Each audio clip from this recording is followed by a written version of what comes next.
All right. I'm Ben Diven. That's spelled Diven.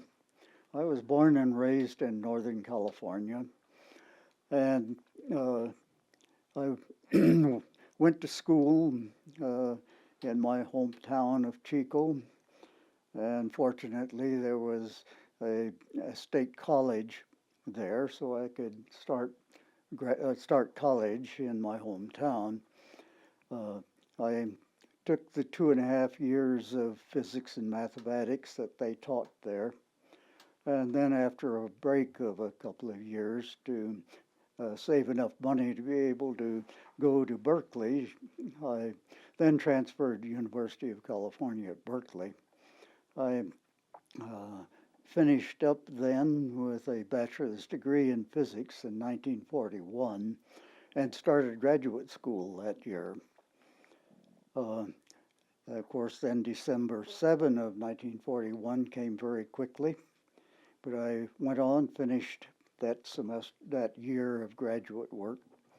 By then, all of my friends were in the military, and I knew it'd be a good idea for me to be also, so I went to join the Navy. But they said they couldn't take me until I quit my job. Uh, I was essentially a teaching assistant at that time at Berkeley. So I went to the chairman of the department. I announced I was quitting, and a little later I was told to go see Oppenheimer. I didn't know Oppenheimer personally. I'd never had a class from him, but he told me that if I wanted to be in the military, he was going to be in charge of a project, and all of the people working on it were going to be in the Army. So I could be a second lieutenant in the Army and still be doing something that he assured me was more important than what I would probably end up doing in the Navy. So I said, all right, I'll do that.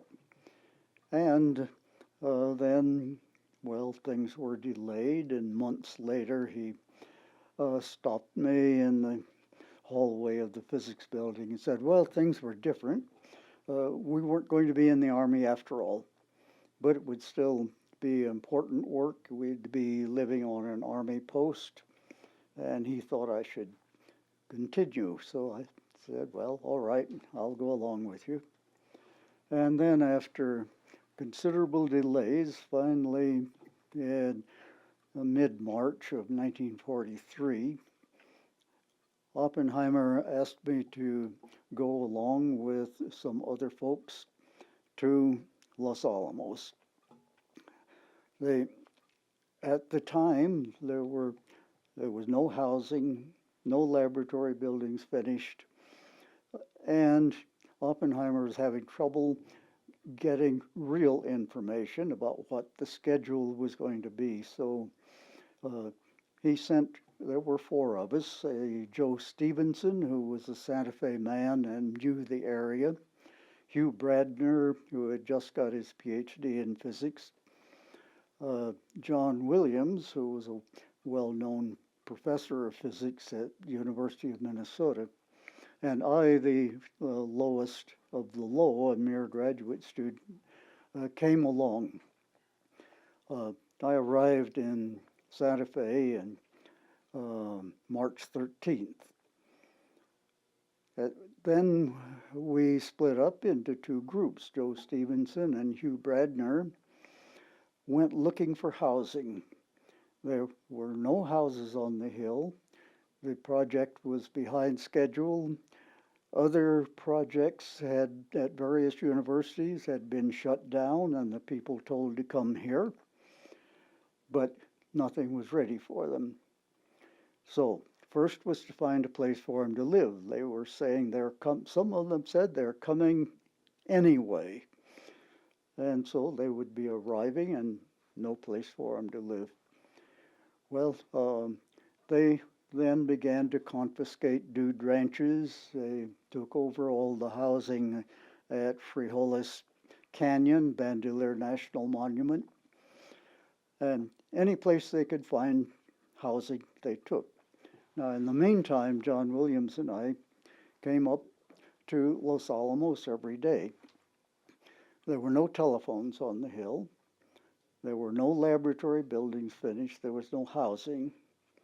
So what we did was to uh, go among the workmen, talk to electricians, plumbers, carpenters, and so on. These were the people who knew when buildings were really going to be finished. So we would talk to them, get what information we could. Johnny Williams might try to hire a few of them away to work for the lab after their jobs were finished. But every evening we went to Santa Fe, where we were living in a hotel, and called Oppenheimer, who was still at Berkeley, and told him what the situation was. Frequently we'd find things that were just obviously wrong. The building specifications didn't, for instance, didn't give any place for a control room for the cyclotron, and the control room couldn't be alongside the machine because of radiation problems. But this kind of thing we could easily spot. Again, would telephone Oppenheimer, tell him what we had found out, and then he'd fix it. So that was my earliest days in Los Alamos. You can imagine that in mid-March, it was dry and dusty and wind was blowing. The hundreds of workers were tearing up everything in sight to build new buildings. It was quite unpleasant, but it was also very exciting because there was so much happening, and we knew by then that all of these people who were insisting that they were coming even though they didn't have any place to work. But that soon cleared up, and there were some laboratory buildings being finished. Oppenheimer had arrived, and what immediately turned out to be a big problem was that there were tons and tons of equipment being shipped to Los Alamos, and there was no warehouse. So it just happened there was one building that had no use, and it was the first building finished. It was a building to handle liquid deuterium to build a hydrogen bomb, because Teller insisted that it had to be ready to build one.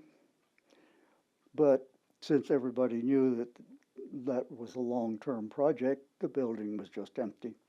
So we took it as a warehouse. Oppenheimer asked me to do something about all this equipment arriving, because the people who were going to be in charge of shipping and receiving and such things, the people who were experts on that kind of thing, weren't going to come for a month or two. So I inherited a building that had, in the middle of an empty floor, a great huge pile of boxes and things that were coming in every day by truck. And at the same time, here were all these scientists coming in, and their labs were just being finished. So now we had to get all this stuff distributed among all these people. And since there was nobody to do this, the answer was that the scientists themselves had to turn themselves into laborers. And they would come and get their own equipment and haul it to their laboratory and start setting it up. In this period, there were not only little boxes of supplies for laboratories, but there were also huge machines. A cyclotron was dismantled at Harvard and shipped here. There were Van de Graaff accelerators from Wisconsin, Cockcroft-Walton accelerators from University of Illinois. These things were all arriving. Some of these were enormous objects, but they were all, amazingly enough, getting assembled in very short order. It was pure chaos for weeks. And then gradually, everything began to smooth out. Everybody was working day and night, getting things put together. And finally, in a month or two, there was a laboratory working, even accelerators accelerating beams of protons. Something that would normally take years to do was done just in a matter of months. It was really quite an amazing thing, also very exciting. All kinds of strange mishaps were going on all the time. But, well, enough of that. The laboratory was already functioning. The experts who knew how to do things about purchasing and shipping, receiving, and so on had arrived, and Oppenheimer assigned me to a group in charge of Bruno Rossi, who was an eminent Italian physicist. He told me that this group would be the place where I would learn the most of use to me, and he was exactly right. It was a wonderful experience. Our job was to develop instrumentation that was needed for making the measurements that we didn't, that had to be made before we knew how to build a bomb. So I think I should divert now and just say a few words about how we thought a bomb was going to be built. The idea is that if you have enough fissionable material and it is all assembled in a solid mass, it will be an explosive. But it has to be assembled rapidly so it doesn't just simmer as it approaches criticality. It has to go from uncritical to supercritical very rapidly. So the idea was that we just have let's say, a large mass of uranium-235 with a hole in the middle of it that would be just not quite critical. And then you would put the matching missing piece into a very powerful gun and shoot it into the center of this mass of fissionable material. And it turned out that that was a very practical idea, and a Navy captain who was an expert on all kinds of munitions was sent here to be in charge of developing the gun that would do this. So, as the scientists arrived, they already knew how to put this thing together, except for a few bits of missing information. One bit was they didn't know how much material it would take to make a critical mass. So there were still some experiments to do to clarify that. Also, to use as little material as possible to make a bomb, you'd need to surround the fissionable material with reflecting materials that would scatter neutrons back into it instead of allowing them to escape. So there were a lot of measurements to be made before they really knew how much material it would take to make a bomb. But that was very quickly underway. In an amazingly short time, the experiments were underway to make these measurements, and the idea of what a critical mass would be, for instance, was getting narrowed down more and more every day. And so everything was going along beautifully in designing these weapons. We knew that there was going to be both uranium-235 and plutonium. It turned out there wasn't going to be very much U-235, so that wasn't going to make any but one bomb. That wasn't enough. But we were going to have plutonium just pouring in. So uh, that was still all right. It was going to take a somewhat higher velocity projectile for the plutonium, but still it was all practical, and the plutonium gun was also designed and would soon be ready to go until Emilio Segre, another Italian physicist, discovered a property of the plutonium that was going to be shipped to us that made it impossible to use that in a gun-type weapon because you could not shoot a projectile fast enough to assemble it rapidly enough. And so it was necessary to go to an implosion system, use high explosives to collapse, for instance, a shell of plutonium. Then we didn't know how to do that. So Oppenheimer reorganized the lab, and most of the physics division went into studying implosions, and that included the group I was in. So then for nearly a year, we studied methods of imploding a device. Of course, we couldn't use plutonium. We didn't have any, but we used mock-up metals to try and get a perfect implosion. Turned out to be much more difficult than expected, and in the beginning, it was thought that about 50 scientists and engineers would be all of the staff needed to do the work to get these bombs designed and built. Once we had found this problem, it became obvious that it would take many times more people than that. So not only did the laboratory turn itself upside down internally, but hundreds or thousands of people had to pour in to make up for the lack of personnel to tackle this much more difficult problem.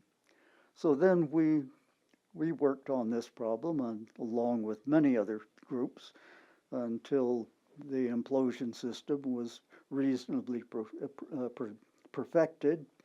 And at that point, we went into the next job, which was to measure what goes on in a nuclear explosion on the first test. Now, we did not test the we did not test the uranium bomb because there was only enough material for one. But besides, people were very confident that it would work. At least if the plutonium bomb would work, then you could be sure that this simpler uranium bomb would. So they tested the plutonium bomb.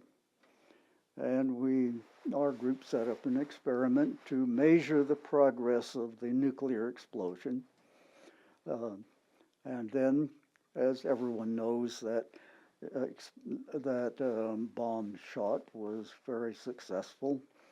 That guaranteed to us that the war would be over very quickly, and I went home for the first time. And this was in the summer of '45.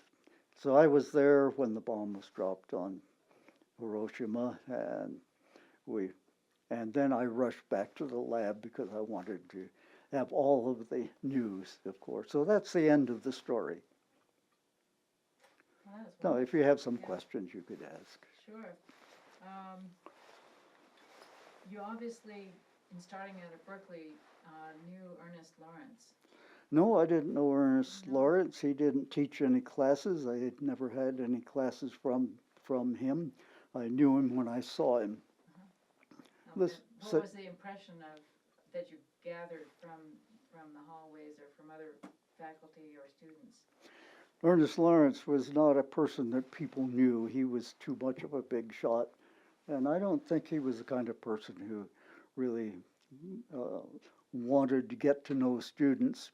He probably would have taught if he had. Oppenheimer was the opposite. He was totally wrapped up in his teaching, and he loved his students. Now, of course, was not a student of his, but I did get to know him, at least, especially in the beginning of this project. And, and I always felt that uh, he was someone who had a real interest in every single person that he was involved with. He was amazing in that he remembered people's names and faces. If he had only seen some technician once, he wouldn't remember that person. And of course, he also prowled the hallways at night to drop in on laboratories, see what people were doing, and he remembered what they were doing. So everybody had a feeling with Oppenheimer that this was somebody who really cared, and it made working here just well, you could almost call it a pleasure, even though it was much harder work and more frantic than anything we had ever experienced before. But we had a real feeling of belonging. And you think that was really Oppenheimer's leadership that helped people get that feeling of belonging? Or? Oh, of course. If you, as a matter of fact, the scientists are just as vain as anybody else, and you have all these brilliant scientists, each one of whom is sure he's smarter than any of the others. They're not necessarily the easiest people to persuade to work on what, let's say, Oppenheimer thinks they ought to be working on. But he was very, very good at getting these people all to work together instead of squabbling among each other. And what were some of the techniques he used to achieve that? How did he succeed in that? How did Oppenheimer? Yeah, how did he make everybody feel part of the team? He's just a very, very clever man who really cared about people, so that he seemed to understand if people wanted to do something differently than it seemed to be the right thing to do. He seemed to have a knack of persuading them what really would be best. But on the other hand, it was probably mostly a matter, really, of letting these people do what they thought was most important, because usually they were right. He did allow an enormous amount of self-determination, let's say especially among group leaders. Now, a mere student would mostly be doing what he was told, although even there, a lot of students who came up with good ideas, that not necessarily people already with their PhDs, but people who had just come as students did come up with important ideas. I've also heard that the colloquium or gatherings that he had were very important, that people would contribute even if they weren't involved, like Johnny Van Neumann has supposedly contributed to the idea of the implosion device and so forth. Yes, that's right. I think the colloquia were one of the most important things. Everybody who was a staff member of the lab was allowed to come to colloquium. And I don't know how many people, there were, I suppose, some hundreds. And Oppenheimer insisted that everything could be discussed there. There were no compartmentalization. And it was very often true that people who, well, the idea was to have various group leaders usually describe what the group was working on and what their main problems were, what they were having trouble with. And very frequently then, it would turn out that somebody who not associated with them at all would come up with an idea of something that would actually be important.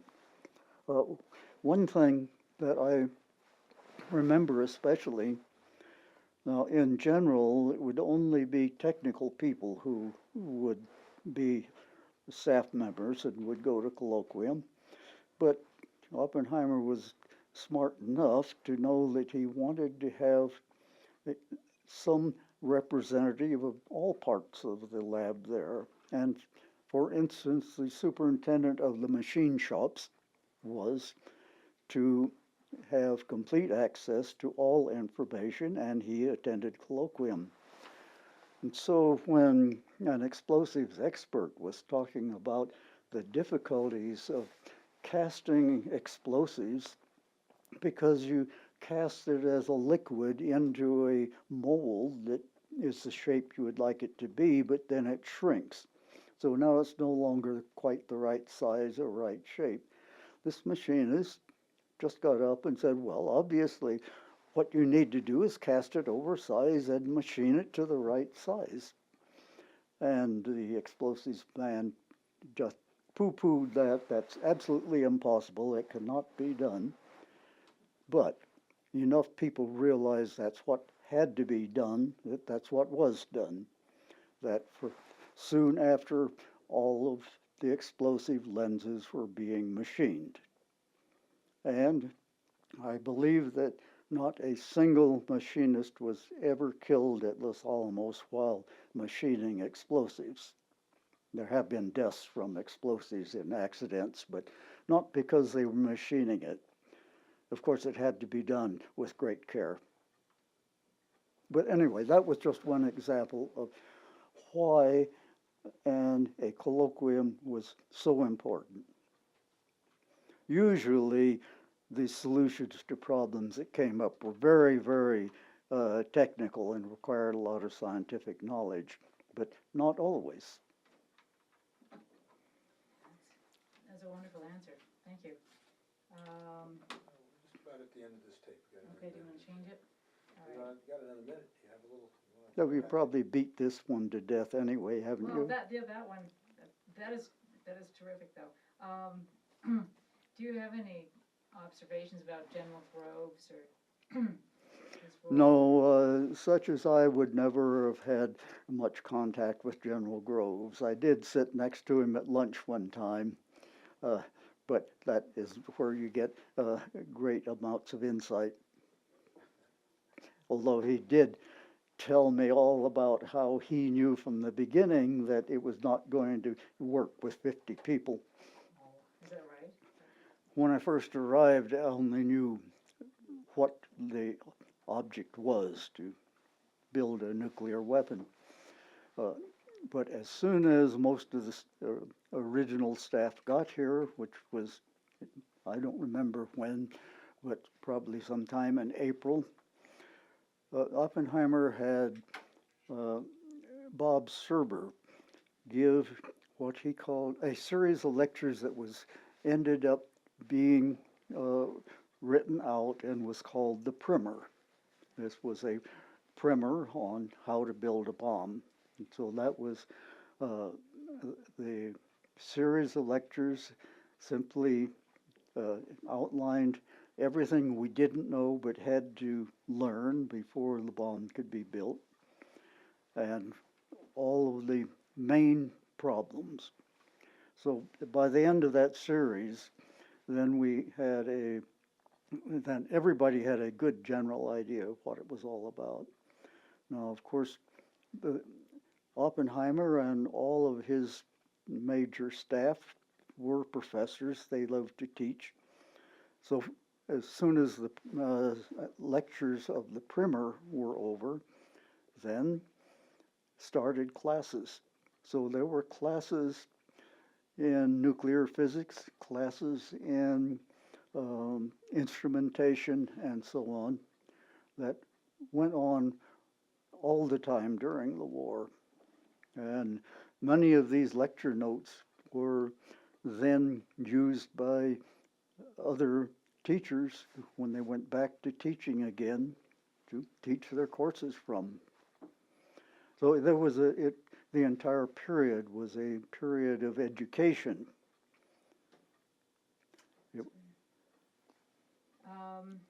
So how hard did you and your colleagues work during the Manhattan Project, especially toward the end as the Trinity device was getting ready?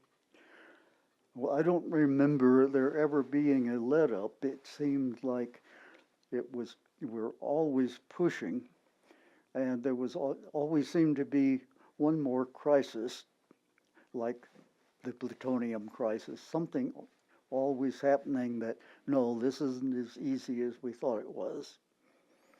And in general, well, of course, there was a nominal work week, and I guess it might have been a 40-hour, it couldn't have been a 40-hour week. Everybody worked 6 days at least, and most people worked far more than 8 hours a day.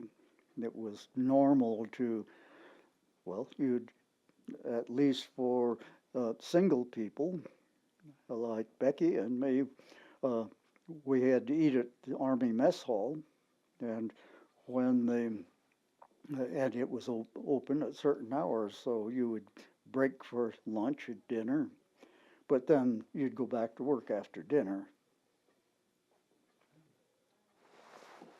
So what time did you finally quit? Well, it depends on what you're working on.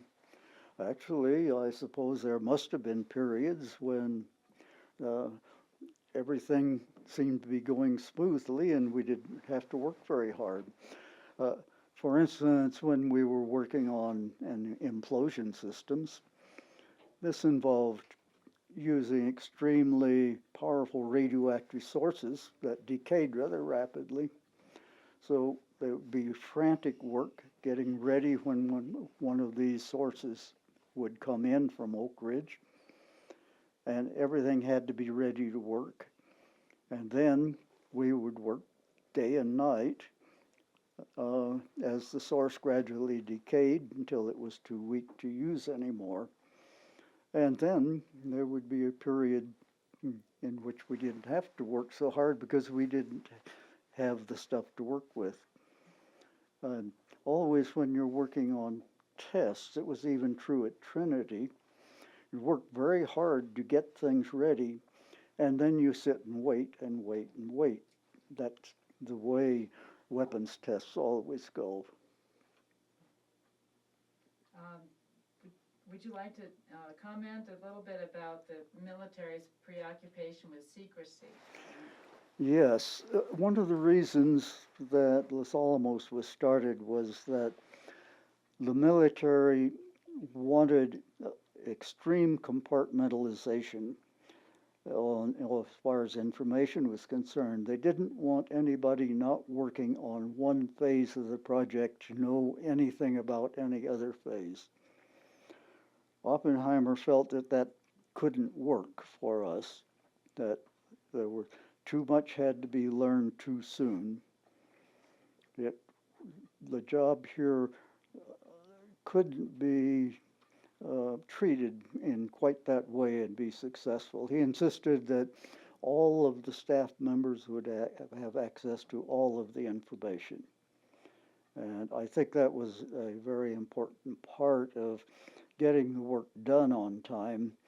But it also meant that we, as staff members, did not feel any problems of secrecy because we knew all of them.